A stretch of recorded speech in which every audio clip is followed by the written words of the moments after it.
Hi ನಮಸ್ತೆ ಎಲ್ಲರಿಗೂ Kannada study hub YouTube ಚಾನಲ್ಗೆ ಸ್ವಾಗತ. ಸೊ ಇವತ್ತಿನ ಸೆಷನ್ನಲ್ಲಿ ನಾವೇ ನೋಡೋಣ ಅಂತ ಹೇಳಿದ್ರೆ ಇಂದು ನಡೆದಿರ್ತಕ್ಕಂತಹ ಮೀನ್ಸ್ 20th ಆಗಸ್ಟ್ ಫಸ್ಟ್ ಶಿಫ್ಟಲ್ಲಿ ನಡೆದಿರ್ತಕ್ಕಂಥ RRB NTPC ಪರೀಕ್ಷೆಯ ವಿಶ್ಲೇಷಣೆಯನ್ನು ಈ ಒಂದು ಸೆಷನ್ನಲ್ಲಿ ನಾವು ಮಾಡೋಣ, ಸರಿನಾ? ಸೊ ಹಾಗಾದರೆ ಬನ್ನಿ ವಿಡಿಯೋನ ಸ್ಟಾರ್ಟ್ ಮಾಡೋಣ. ವಿಡಿಯೋ ಸ್ಟಾರ್ಟ್ ಮಾಡೋಕ್ಕಿಂತ ಮುಂಚೆ ವಿಡಿಯೋ ಕೊನೆವರೆಗೂ ನೋಡಿ ಅಂತ ಹೇಳ್ತಾ, ಹಾಗೆ ವಿಡಿಯೋ ಕೊನೆವರೆಗೂ ನೋಡಿದ ನಂತರ ವಿಡಿಯೋ ಇಷ್ಟ ಆದರೆ ಪ್ಲೀಸ್ ವಿಡಿಯೋನ ಲೈಕ್ ಮಾಡಿ, ಸಬ್ಸ್ಕ್ರೈಬ್ ಮಾಡಿ. ಇಫ್ ನಿಮಗೆ ವಿಡಿಯೋ ಇಷ್ಟ ಆಗಲಿಲ್ಲ ಅಂದರೆ ಸೊ ಆಬ್ವಿಯಸ್ಲಿ ಡಿಸ್ಲೈಕ್ ಮಾಡಿ ಅಂತ ಹೇಳ್ತಾ ಮೊದಲ ಪ್ರಶ್ನೆ ಏನಿದೆ? ಮೊದಲ ಪ್ರಶ್ನೆ, ವರುಣ ವ್ಯಾಯಾಮವನ್ನು ಯಾವ ಎರಡು ದೇಶಗಳ ನಡುವೆ ನಡೆಸಲಾಗುತ್ತದೆ ಅಂತ ಕೇಳಿದ್ದಾನೆ. ಸೊ ಆಪ್ಷನ್ ಏನು ಕೊಟ್ಟಿದ್ದಾನೆ? ಆಪ್ಷನ್ ಎ ಭಾರತ ಮತ್ತು ಅಮೆರಿಕ, ಆಪ್ಷನ್ ಬಿ ಭಾರತ ಮತ್ತು ಫ್ರಾನ್ಸ್, ಆಪ್ಷನ್ ಸಿ ಭಾರತ ಮತ್ತು ರಷ್ಯಾ, ಆಪ್ಷನ್ ಡಿ ಏನಿದೆ ಅಂತ ನೋಡೋದಾದ್ರೆ ಭಾರತ ಮತ್ತು ಜಪಾನ್ ಅಂತ ಇದೆ. ಸೊ ಅದಕ್ಕೆ ಸರಿಯಾದ ಉತ್ತರ ಯಾವುದಾಗುತ್ತೆ ಹೇಳ್ಬೋದಾ? ಓಕೆ, ನಿಮ್ಮ ಆನ್ಸರ್ ಕರೆಕ್ಟ್ ಆಗಿದೆ. ಯಾವುದು? ಭಾರತ ಮತ್ತು ಫ್ರಾನ್ಸ್ ಅನ್ನೋದು. ಈ ವರುಣ ವ್ಯಾಯಾಮ ಎಂಬುದು ಸರಿನಾ, ಈ ವರುಣ ಎಂಬ ಒಂದು ವ್ಯಾಯಾಮ ಯಾವ ಎರಡು ದೇಶಗಳ ಮಧ್ಯೆ ನಡೀತದೆ ಅಂತ ನೋಡೋದಾದ್ರೆ ಭಾರತ ಮತ್ತು ಫ್ರಾನ್ಸ್ ಮಧ್ಯೆ ನಡೀತಕ್ಕಂಥ ಒಂದು ದ್ವಿಪಕ್ಷೀಯ ವ್ಯಾಯಾಮವಾಗಿದೆ ಅಂತ ನಿಮಗೆ ಗೊತ್ತಿರಲಿ, ಸರಿನಾ? ಸೊ ಕೇಳ್ಬೋದು, ನೆನ್ಪಿಟ್ಕೊಳ್ಳಿ, ಕೇಳ್ತಾನೆ ಮತ್ತೆ. ಆ್ಯಂಡ್ ದೆನ್ ಇದಕ್ಕೆ ಸಂಬಂಧಿಸಿದಂಥ ಸ್ವಲ್ಪ ಮಾಹಿತಿ ಏನಿದೆ ಅಂತ ನೋಡೋದಾದ್ರೆ ಈ ವ್ಯಾಯಾಮ 2001ರಿಂದ ಇದು ಆರಂಭವಾಗಿದೆ. ಹಾಗಾದರೆ ಇಂದ್ರ ಅನ್ನೋ ವ್ಯಾಯಾಮ ಯಾವ ಒಂದು ವರ್ಷದಿಂದ ಆರಂಭವಾಗಿದೆ ಅಂತ ಹೇಳ್ಬೋದಾ? ಅದನ್ನು ಕೂಡ ನಿಮಗೆ ಹೇಳಿದ್ದೀನಿ, ಒಂದು 2 ಟೈಮ್ಸ್ ಹೇಳಿದ್ದೀನಿ ಅನಿಸುತ್ತೆ, ಬಟ್ ಅದನ್ನು ಫೋಕಸ್ ಮಾಡಿ ಹೇಳಿಲ್ಲ. ಬಟ್ ಅದು 2003ರಿಂದ ಆರಂಭವಾಗಿದೆ. ಯಾವುದು? ಇಂದ್ರ ಅನ್ನೋದು, ಸರಿನಾ? ಯಾಕೆ ಇದನ್ನು ಹೇಳ್ತಾ ಇದ್ದೀನಿ ಅಂದರೆ ಸ್ಟೇಟ್ಮೆಂಟ್ ವೈಸ್ ಕೊಟ್ಟು ಈ ಇಂದ್ರ ವ್ಯಾಯಾಮಕ್ಕೆ ಯಾವುದು ಸರಿಯಲ್ಲ, ಯಾವುದು ಸರಿ ಹೊಂದಲ್ಲ ಅಂತ ಕೇಳಿದ್ದಾನೆ ಒಂದೆರಡು ಶಿಫ್ಟ್ಗಳಲ್ಲಿ, ಸರಿನಾ? ಮೀನ್ಸ್ ಓಲ್ಡ್ ಕ್ವಶನ್ ಪೇಪರಲ್ಲಿ. ಸೊ ಅದಕ್ಕೆ ಹೇಳ್ತಾ ಇದ್ದೀನಿ, ನೆನ್ಪಿಟ್ಕೊಳ್ಳಿ. ಇಂದ್ರ ಅನ್ನೋದು ಯಾವಾಗ ಸ್ಟಾರ್ಟ್ ಆಗಿದೆ ಅಂದರೆ 2003ರಿಂದ ಸ್ಟಾರ್ಟ್ ಆಗಿದೆ. ಆ್ಯಂಡ್ ದೆನ್ ವರುಣ ಅನ್ನೋದು ಯಾವಾಗ ಸ್ಟಾರ್ಟ್ ಆಗಿದೆ ಅಂದರೆ ಭಾರತ ಮತ್ತು ಫ್ರಾನ್ಸ್ ಮಧ್ಯೆ 2001ರಿಂದ ನಡೀತಾ ಇದೆ. ಆ್ಯಂಡ್ ದೆನ್ 2025ರಲ್ಲಿ 23ನೇ ಆವೃತ್ತಿಯಾಗಿದ್ದು ಮಾರ್ಚ್ 19, 2025ರಲ್ಲಿ ಇದು ನಡೆದಿದೆ, ಸರಿನಾ? ಸೊ ಇದು ಎಲ್ಲಿ ನಡೆದಿದೆ? ಅರೇಬಿಯನ್ ಸಮುದ್ರದಲ್ಲಿ, ಮೀನ್ಸ್ ನಮ್ಮ ಭಾರತ ದೇಶ ಇದಕ್ಕೆ ಒಂದು ಹೋಸ್ಟಿಂಗ್ ಕಂಟ್ರಿ ಆಗಿ ಇತ್ತು. ಸೊ ಇದರಲ್ಲಿ ಭಾಗವಹಿಸಿದ್ದು ಯಾವುದ್ಯಾವುದು ಅಂತ ನೋಡೋದಾದ್ರೆ INS ವಿಕ್ರಾಂತ್ ಭಾಗವಹಿಸಿದೆ. ಹಾಗೆ ಚಾರ್ಲ್ಸ್ ಡಿ ಗೌಲ್ ಅನ್ನೋದು ಫ್ರಾನ್ಸ್ನ ವಿಮಾನ ನೌಕೆಗಳು ಭಾಗವಹಿಸಿದ್ದಾವೆ. ನಮ್ಮ ಭಾರತದ ನೌಕೆ ಯಾವುದು ಅಂದರೆ INS ವಿಕ್ರಾಂತ್ ಅನ್ನೋದು. ಆ್ಯಂಡ್ ದೆನ್ ಈ ಫ್ರಾನ್ಸ್ ನೌಕೆ ಯಾವುದು ಅಂತ ನೋಡಿದ್ರೆ ಚಾರ್ಲ್ಸ್ ಡಿ ಗೌಲ್ ಅನ್ನುವ ಒಂದು ನೌಕೆಗಳು ಭಾಗವನ್ನು ವಹಿಸಿದ್ದಾವೆ, ಸರಿನಾ? ಎಲ್ಲಿ? ಈ ಒಂದು ಅರೇಬಿಯನ್ ಸಮುದ್ರದ ಆಸ್ಪಾಸಲ್ಲಿ. ಆ್ಯಂಡ್ ದೆನ್ ನೆಕ್ಸ್ಟ್ ಪ್ರಶ್ನೆ ಏನಿದೆ ಅಂತ ನೋಡೋದಾದ್ರೆ the whispering mountains marvellous folk tiles from the Himalayas ಪುಸ್ತಕದ ಲೇಖಕರು ಯಾರು ಅಂತ ಕೇಳಿದ್ದಾರೆ, ಸರಿನಾ? ಯಾವುದು? The whispering mountains. ವಿಸ್ಪರಿಂಗ್ ಮಾತಾಡಿ. ವಿಸ್ಪರಿಂಗ್ ಹೇಗೆ, ಏನು ಮಾಡ್ತಾ ಇದ್ದೀರಾ? ಸೊ ಈ ಥರ, ಸರಿನಾ? ಸೊ ಆ ಒಂದು ವಿಸ್ಪರಿಂಗ್ ಮೌಂಟೇನ್ಸ್ ಆ ಒಂದು ಪುಸ್ತಕವನ್ನು ಬರೆದವರು ಯಾರು ಅಂತ ನೋಡೋದಾದ್ರೆ ಈ ನಮಿತಾ ಗೋಖಲೆ ಅನ್ನೋರು ಬರೆದಿದ್ದಾರೆ, ಸರಿನಾ? ನಮಿತಾ ಗೋಖಲೆ ಮತ್ತು ಈ ಮಾಲಾಶ್ರೀ ಲಾಲ್ ಅನ್ನೋರು ಬರೆದಿದ್ದಾರೆ. ಸೊ ಇಲ್ಲಿ ನಿಮಗೆ ಆಪ್ಷನ್ 2ರಲ್ಲಿ ಯಾರು ಕೊಟ್ಟರು ಕೂಡ ನಿಮಗೆ ಸರಿ ಹೋದ್ರೆ ಆಗುತ್ತೆ. ಯಾಕಂದರೆ ಒಂದೊಂದು ಪುಸ್ತಕಗಳನ್ನು ಹೇಗೆ ಅಂತಂದರೆ ಇಬ್ಬಿಬ್ರು ಸೇರಿ ಬರೆದಿರ್ತಾರೆ. ಸೊ ಕೆಲವೊಬ್ಬರದು ಕತೆ ಆಗಿರುತ್ತೆ, ಕೆಲವೊಬ್ರದ್ದು ಹ್ಯಾಂಡ್ ರಿಟನ್ ಆಗಿರುತ್ತೆ, ಸರಿನಾ? ಸೊ ಅದಕ್ಕೆ ನಾವು ಇಬ್ಬರಲ್ಲೂ ಕೂಡ ಹೆಸರು ಹೇಳ್ತೀವಿ, ನೆನ್ಪಿಟ್ಕೊಳ್ಳಿ, ಕೇಳ್ಬೋದು ನಿಮಗೆ. ಈ ಪುಸ್ತಕವನ್ನು ಒಂದು ರೀತಿ ಡೆಕೋರೇಟ್ ಮಾಡಿದವರು ಯಾರು ಅಂತಂದರೆ ಈ ಡೆನ್ನಿಸ್ ಲೈಶ್ರಾಮ್ ಅವರು ಸ್ವಲ್ಪ ಡೆಕೋರೇಟ್ ಮಾಡಿದ್ದಾರೆ, ಸರಿನಾ? ಅದರದ್ದು ಪೇಂಟಿಂಗ್ ಡೆಕೋರೇಟ್ ಅಂತ ನಾವು ಹೇಳ್ತೀವಿ. ಅದನ್ನು ಮಾಡಿದವರು ಯಾರು ಅಂದರೆ ಈ ಡೆನ್ನಿಸ್ ಲೈಶ್ರಾಮ್ ಅನ್ನೋರು. ಬಟ್ ಆ ಪುಸ್ತಕವನ್ನು ಬರೆದವರು ಯಾರು? ಒಂದು ನಮಿತಾ ಅವರು ಆ್ಯಂಡ್ ದೆನ್ ಮಾಲಾಶ್ರೀ ಅವರು the whispering mountains marvellous folk tiles from the Himalayas ಎಂಬ ಒಂದು ಪುಸ್ತಕವನ್ನು ಬರೆದಿದ್ದಾರೆ. ಆ್ಯಂಡ್ ದೆನ್ ನೆಕ್ಸ್ಟ್ ಪ್ರಶ್ನೆ ಏನಿದೆ ಅಂತ ನೋಡೋದಾದ್ರೆ ಭಾರತ ಸಂವಿಧಾನದ 14ನೇ ವಿಧಿಯು ಯಾವ ನಿಬಂಧನೆಗೆ ಸಂಬಂಧಿಸಿದೆ ಅಂತ ಹೇಳಿದ್ದಾನೆ, ಸರಿನಾ? ಭಾರತ ಸಂವಿಧಾನದ 14ನೇ ವಿಧಿ ಏನು ಹೇಳುತ್ತೆ ಅಂತ? ಕಾನೂನಿನ ಮುಂದೆ ಸಮಾನತೆ ಅಂತ ಹೇಳುತ್ತೆ, ಸರಿನಾ? ಕಾನೂನಿನ ಮುಂದೆ ಸಮಾನತೆ, ಹಾಗೆ ಕಾನೂನಿನ ಮುಂದೆ ಎಲ್ಲರೂ ಸಮಾನರು ಎಂಬ ತತ್ವಗಳನ್ನು ಹೇಳ್ತಕ್ಕಂಥ ಒಂದು ವಿಧಿ ಯಾವುದು ಅಂದರೆ ಈ ಒಂದು 14ನೇ ವಿಧಿ, ನಮ್ಮ ಭಾರತದ ಸಂವಿಧಾನದಲ್ಲಿ ಕಂಡುಬರ್ತಕ್ಕಂಥ 14ನೇ ವಿಧಿ. ಹಾಗಾದರೆ ಇದು ಯಾವ ಒಂದು ಭಾಗದಲ್ಲಿ ಕಂಡುಬರುತ್ತೆ? 3ನೇ ಭಾಗದಲ್ಲಿ ಕಂಡುಬರುತ್ತೆ. 3ನೇ ಭಾಗದ ಮೂಲಭೂತ ಹಕ್ಕುಗಳಲ್ಲಿ ಈ ವಿಧಿ ಕಂಡುಬರುತ್ತೆ, ನೆನ್ಪಿಟ್ಕೊಳ್ಳಿ. ಈ ಮೂಲಭೂತ ಹಕ್ಕುಗಳಲ್ಲಿ ಎಷ್ಟಿಂದ ಎಷ್ಟಲಿವರೆಗೂ ವಿಧಿಗಳು ಕಂಡುಬರ್ತವೆ ಅಂತ ಕೇಳ್ತಾನೆ? 12ರಿಂದ 36ರವರೆಗೂ ವಿಧಿಗಳು ಕಂಡುಬರ್ತವೆ, ಸರಿನಾ? ಆ್ಯಂಡ್ ದೆನ್ ನೆಕ್ಸ್ಟ್ ಪ್ರಶ್ನೆ ಏನಿದೆ ಅಂತ ನೋಡೋದಾದ್ರೆ ASCIIನ ಪೂರ್ಣ ರೂಪ ಏನು ಮತ್ತು ಅದರ ಮುಖ್ಯ ಕಾರ್ಯವೇನು ಅಂತ ಕೇಳಿದಾನಂತೆ, ಸರಿನಾ? ಮೀನ್ಸಲ್ಲಿ ಹೀಗೆ ಕೇಳಿಲ್ಲ, ಇಲ್ಲಿ 4 ಆಪ್ಷನ್ ಕೊಟ್ಟು ಇದರಲ್ಲಿ ಯಾವ ಒಂದು ವಿಸ್ತೃತ ರೂಪ ಕರೆಕ್ಟ್ ಆಗಿದೆ ಅಂತ ಕೇಳಿದಂತೆ. ಸೊ ಇಲ್ಲಿ ಕರೆಕ್ಟ್ ಆಗಿರ್ತಕ್ಕಂಥ ಒಂದು ವಿಸ್ತೃತ ರೂಪ ಯಾವುದು ಅಂತ ನೋಡೋದಾದ್ರೆ ಈ ASCII ಏನಿದೆ ಅಲ್ವಾ, ಇದರದ್ದು ಒಂದು ವಿಸ್ತೃತ ರೂಪ ಅಲ್ಲಿ ಕರೆಕ್ಟ್ ಆಗಿದೆ. ಸೊ ಇದು ಯಾವಾಗ ಸ್ಥಾಪನೆ ಆಗಿದೆ? ಸೊ ಇದು 1960ರ ದಶಕದಲ್ಲಿ ಅಭಿವೃದ್ಧಿಪಡಿಸಲಾದ ಅಕ್ಷರ ಎನ್ಕೋಡಿಂಗ್ ಯೋಜನೆ ಆಗಿದೆ. ASCIIನ ಮುಖ್ಯ ಕಾರ್ಯವೆಂದರೆ ಅಕ್ಷರಗಳು, ಅಂಕೆಗಳು, ವಿರಾಮ ಚಿಹ್ನೆಗಳು ಮತ್ತು ವಿಶೇಷ ಚಿಹ್ನೆಗಳನ್ನು ಸಂಖ್ಯಾತ್ಮಕ ಸಂಕೇತಗಳಾಗಿ ಪರಿವರ್ತಿಸುವುದಾಗಿದೆ.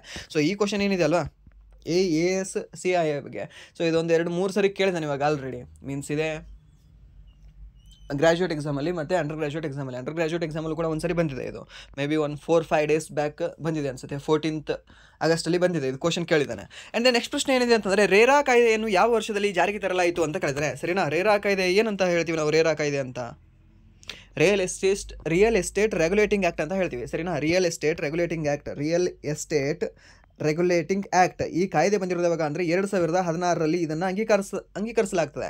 ಬಟ್ ಅದು ಜಾರಿಗೆ ಬಂದಿರೋದು ಯಾವಾಗ ಅಂತ ನೋಡಿದ್ರೆ 2017ರಲ್ಲಿ. ಅಲ್ಲಿ ನಿಮಗೆ ಜಾರಿಗೆ ಬಂದಿರೋದು ಕೇಳಿದ್ರೆ 2017 ಅಂತ ಹೇಳಬೇಕಾಗತ್ತೆ. ಹಾಗೆ ಆ ಒಂದು ಕಾಯ್ದೆ ಬಂದಿರೋದು ಅಂತ ಕೇಳಿದ್ರೆ ಅವಾಗ ನೀವು ಹೇಳಬೇಕಾಗತ್ತೆ 2016 ಅಂತ. ಸರಿನಾ? ಇದು ಗೊತ್ತಿರಲಿ ಕೇಳ್ಬೋದು ನಿಮಗೆ. ಸೊ ಇದು ಏನು ಮಾಡುತ್ತೆ, ಇದು ರಿಯಲ್ ಎಸ್ಟೇಟ್ ಕ್ಷೇತ್ರದಲ್ಲಿ ಪಾರದರ್ಶಕತೆ ತರುವುದು ಇದರ ಮುಖ್ಯ ಉದ್ದೇಶವಾಗಿದೆ. ತರ್ತಾರೆ, ಬಟ್ ಏನಿದ್ರೆ ಆಗಲ್ಲ.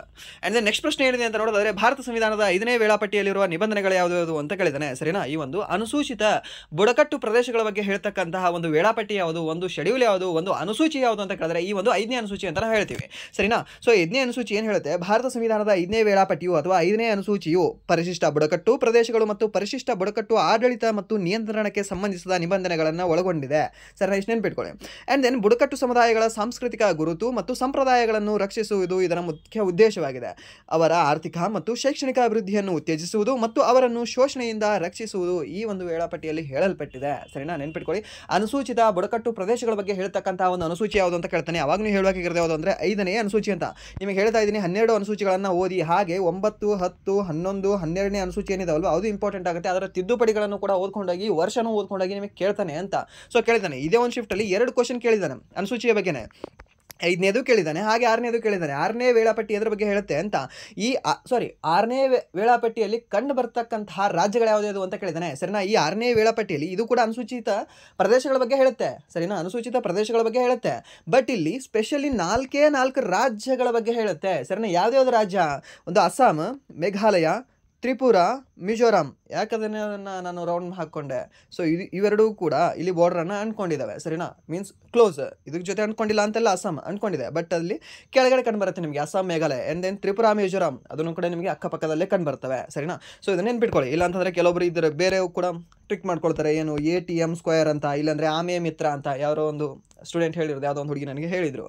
ಸರಿನಾ? ಸೊ ಆಮೆ ಮಿತ್ರ ಅಂತ ಈ ರೀತಿ ಯಾವುದಾದ್ರೂ ನೀವು ನೆನ್ಪಿಟ್ಕೊಳ್ಳಿ. ಬಟ್ ಕೇಳ್ತಾನೆ ಇಲ್ಲಿ ನಿಮಗೆ ಯಾವ ರಾಜ್ಯ ಇದರಲ್ಲಿ ಇಲ್ಲ ಅಂತ. ಸೊ ಭಾರತ ಸಂವಿಧಾನದ 6ನೇ ವೇಳಾಪಟ್ಟಿಯು ಈಶಾನ್ಯ ಭಾರತದ ಕೆಲವು ರಾಜ್ಯಗಳಲ್ಲಿ ಸ್ವಾಯತ್ವ ಜಿಲ್ಲಾ ಮಂಡಳಿಗಳ ರಚನೆಗೆ ಅವಕಾಶ ನೀಡುತ್ತದೆ. ಸರಿನಾ? ಸೊ ಈ ಒಂದು ಡಿಸ್ಟ್ರಿಕ್ಟ್ ಕೌನ್ಸಿಲ್ ಅಂತ ಏನು ಹೇಳ್ತೀವಲ್ವ ಅದರ ಒಂದು ರಚನೆಗೆ ಇದು ಅವಕಾಶ ನೀಡುತ್ತದೆ. ಯಾವುದು? 6ನೇ ಅನುಸೂಚಿ.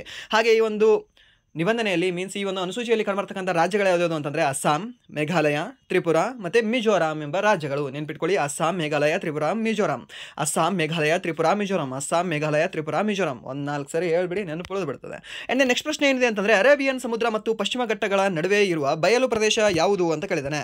ಇಲ್ಲಿ ಅರೇಬಿಯನ್ ಮಹಾಸಮುದ್ರ ಇದೆ ಅಂತ ಇಲ್ಲಿದೆ. ಆ್ಯಂಡ್ ದೆನ್ ಇಲ್ಲಿ ಪಶ್ಚಿಮ ಘಟ್ಟಗಳಿದ್ದಾವೆ. ಸೊ ಎರಡರ ಮಧ್ಯೆ ಕಂಡುಬರ್ತಕ್ಕಂತಹ ಈ ಒಂದು ಪ್ರದೇಶವನ್ನು, ಈ ಒಂದು ಬಯಲು ಪ್ರದೇಶವನ್ನು ನಾವು ಏನಂತ ಕರಿತೀವಿ ಅಂತ. ಸೊ ಇದು ಪೂರ್ವ ಅಂತ ಕರಿತೀವಿ, ಇದು ಪಶ್ಚಿಮ ಅಂತ ಕರಿತೀವಿ. ಸೊ ಪಶ್ಚಿಮ ಕರಾವಳಿ ಬಯಲು ಅಂತ ಕರಿತೀವಿ. ಸರಿನಾ? Simple answer. ಪೂರ್ವದೇನಾದರೂ ಕೇಳಿದ್ರೆ ಪೂರ್ವ ಘಟ್ಟಗಳ ಮತ್ತು ಈ ಬಂಗಾಳ ಕೊಲ್ಲಿಯ ಮಧ್ಯೆ ಕಂಡುಬರ್ತಕ್ಕಂಥ ಒಂದು ಬಯಲು ಪ್ರದೇಶವನ್ನು ನಾವು ಏನಂತ ಕರಿತೀವಿ ಅಂತ ಕೇಳಿದ್ರೆ ಅವಾಗ ನೀವು ಹೇಳಬೇಕಾಗಿತ್ತು ಈ ಪೂರ್ವ ಕರಾವಳಿ ಬಯಲು ಅಂತ ಹೇಳಬೇಕಾಗುತ್ತೆ.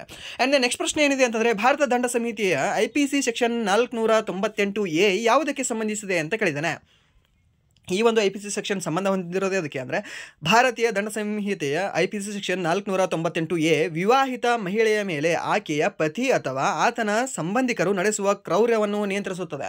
ಏನಾದರೂ ಮದುವೆ ಆಗಿದ್ದೀನಿ ಅವಳ ಮೇಲೆ ನಾನು ಹೊಡಿಬೋದು ಮಾಡ್ಬೋದು ಅಂತ ಅಂದರೆ ಅವ್ರಿಗೆ ಹೋಗಿ ರುಬ್ಬುತ್ತಾರೆ ಅಂತ ಹೇಳ್ತದೆ. ಯಾವ ಒಂದು ವಿಧಿ? ಈ ಒಂದು ವಿಧಿ ಅಲ್ಲ, section 498A IPC section Indian penal code ಅಂತ ನಾವು ಹೇಳ್ತೀವಿ. ಸರಿನಾ? ಇದು ಪ್ರಸ್ತುತ ಇವಾಗ ರದ್ದಾಗಿದೆ.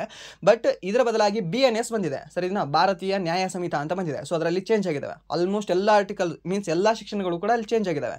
ಇವಾಗ ಅಲ್ಲಿ ಕೊಲೆದು ಅಲ್ಲಿ ಎಷ್ಟಕ್ಕೆ ಹೋಗಿದೆ? 102ಕ್ಕೂ. ಸೊ ಇಲ್ಲಿ ಆಸ್ಪಾಸ್ ಎಲ್ಲವೂ ಕೂಡ ಹೋಗಿದ್ದಾವೆ. ಸರಿನಾ? ಸ್ವಲ್ಪ ಅಲ್ಲಿ ನೀಟಾಗಿ ಒಳಗಡೆ ತೊಗೊಂಡಿದ್ದಾರೆ ಅಲ್ಲೆಲ್ಲವೂ ಕೂಡ. ಇದನ್ನು ಕೂಡ ಗೊತ್ತಿರಲಿ ನಿಮಗೆ. ಆ್ಯಂಡ್ ದೆನ್ ಇದರಲ್ಲಿ ದೈಹಿಕ ಮತ್ತು ಮಾನಸಿಕ ಕಿರುಕುಳ, ವರದಕ್ಷಿಣೆ ಬೇಡಿಕೆಗಾಗಿ ಹಿಂಸೆ ಅಥವಾ ಯಾವುದೇ ರೀತಿಯ ಹಿಂಸೆಯನ್ನು ಅಪರಾಧವೆಂದು ಪರಿಗಣಿಸಲಾಗುತ್ತದೆ. Okay, very good. And then ವರದಕ್ಷಿಣೆ ವ್ಯವಸ್ಥೆ ಮತ್ತು ಕೌಟುಂಬಿಕ ಹಿಂಸಾಚಾರವನ್ನು ತಡೆಗಟ್ಟಲು 1983ರಲ್ಲಿ ಈ ವಿಭಾಗವನ್ನು IPCಗೆ ಸೇರಿಸಲಾಯಿತು. ಸರಿನಾ? ಒಂದು ಒಳ್ಳೆ ಕೆಲಸ ಮಾಡಿದ್ದಾರೆ ಇದನ್ನು. ಇನ್ನೊಂದು ನಿಮಗೆ ಗೊತ್ತಿರಲಿ, ಈ ವರದಕ್ಷಿಣೆ ನಿಷೇಧ ಕಾಯ್ದೆ ಯಾವಾಗ ಬಂದಿತ್ತು ಅಂತ ಕೇಳ್ತಾನೆ. ಅವಾಗ ನೀವು ಹೇಳಬೇಕಾಗುತ್ತೆ 1961 ಅಂತ. ಈ ಒಂದು ಕಾಯ್ದೆ ತರುವ ಸಲುವಾಗಲೇ ಜಂಟಿ ಅಧಿವೇಶನ ಕೂಡ ನಡೆದಿರ್ತದೆ ಅವಾಗ. ಸರಿನಾ? ಅದು ಕೂಡ ಗೊತ್ತಿರಲಿ ನಿಮಗೆ. ಅದನ್ನು ಕೂಡ ಕೇಳ್ತಾನೆ. ಟೋಟಲಿ 3 ಬಾರಿ ಜಂಟಿ ಅಧಿವೇಶನ ನಡೆದಿದೆ. ಸರಿಯಾ? ಸೊ ಅದರಲ್ಲಿ ಈ ಒಂದು ವರದಕ್ಷಿಣೆ ನಿಷೇಧದ ಸಲುವಾಗಿ ಏನು ಜಂಟಿ ಅಧಿವೇಶನ ನಡೀತದಲ್ವ, ಇದು ಮೊದಲನೇ ಅಧಿವೇಶನ. ಸರಿನಾ? ಮೊದಲನೇದಾಗಿ 2 ಸಭೆಗಳು ಕೂಡ ಮೀನ್ಸ್ ರಾಜ್ಯಸಭೆ ಆಗಿರಲಿ ಮತ್ತು ಲೋಕಸಭೆಗಳಾಗಲಿ ಎರಡೂ ಕೂಡ ಇದ್ರೆ ಜಂಟಿ ಅಧಿವೇಶನ ಮಾಡ್ತವೆ ಮೊದಲನೇ ಬಾರಿಗೆ. ಯಾವಾಗ? 1961ರಲ್ಲಿ. ಅದಾದ ನಂತರ ಬ್ಯಾಂಕಿಂಗ್ ಸಲುವಾಗಿ ಒಂದ್ಸರಿ ಮಾಡ್ತಾರೆ. ಆ್ಯಂಡ್ ದೆನ್ ಈ ಒಂದು ಟೆರರಿಸಮ್ ಪ್ರಿವೆನ್ಷನ್ಗಂತ ಅದು 2002ರಲ್ಲಿ ಅದೊಂದು ಮಾಡ್ತಾರೆ. ಸರಿನಾ? ಯಾಕಂದರೆ ಸೆಪ್ಟೆಂಬರಲ್ಲಿ ಬಾಂಬ್ ಆಗಿರುತ್ತೆ ಅಲ್ವಾ. ನಮ್ಮ ಸಂಸತ್ತಿನ ಮೇಲೆ. ಸೊ ಅದಕ್ಕೆ ಅದನ್ನೊಂದು ಕೂಡ ಮಾಡ್ಕೊಂಡಿರ್ತಾರೆ. ನೆನ್ಪಿಟ್ಕೊಳ್ಳಿ ಕೇಳಲಿ. ಯಾರಾದರೂ ನಿಮ್ಮ ಮನೆ ಅಕ್ಕಪಕ್ಕ ಏನಾದರೂ ಈ ಥರ ಮಾಡೋರಾಗಿದ್ದರೆ ಅವ್ರಿಗೆ ಹೇಳ್ಬಿಡಿ ಒಂದು ಸರಿ, ನೋಡಪ್ಪ ಹಿಂಗಿದೆ ಮಾಡ್ತಿದ್ರೆ ಮಾಡು ಅಂತ.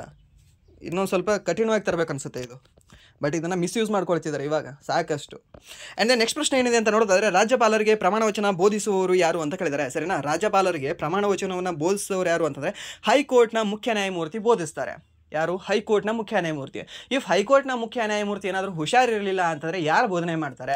ಆ ಹೈಕೋರ್ಟಿನ ಅತಿ ಹಿರಿಯ ನ್ಯಾಯಾಧೀಶರು ಯಾರು ಇರ್ತಾರಲ್ವಾ, ಸೊ ಇವರ ನಂತರ, ಈ ಹೈಕೋರ್ಟ್ನ ಮುಖ್ಯ ನ್ಯಾಯಮೂರ್ತಿಯ ನಂತರ ರಿಮೈನಿಂಗ್ ಇರ್ತಾರಲ್ವ ನ್ಯಾಯಾಧೀಶರು ಇದ್ದೇ ಇರ್ತಾರೆ ಅಲ್ಲಿ.